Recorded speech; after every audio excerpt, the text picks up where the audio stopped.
दिनैसिमबो मोनथियाखै मानोना रिडिलिमिटेसन दिनै जानो थांगासिनो दङ किन्तु बेवहाय बबेबा मोनसे समस्तिया एसटिया गैला एससिया गैला बेबायदि दासिमबो खुनु फर्मेल बेबायदि गैया जायाखै आरो दिनैसिमबो इन्डियान इलेक्सन कमिसना बेखौ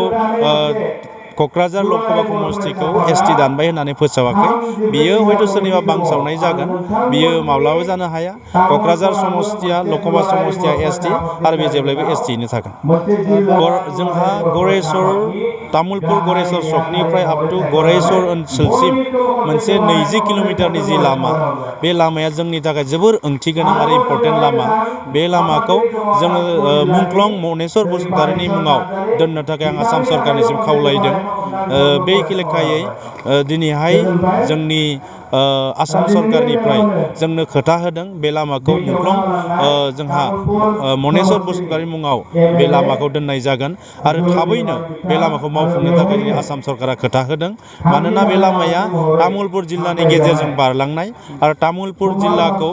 थोंजोङै फोनांजाबदों दा बेखायनो बे लामाखौ जोंनो नांथारगौखाय दिनै आसाम सरकारा गनायथि होदों आरो बियो थाबैनो लुफुंजागोन।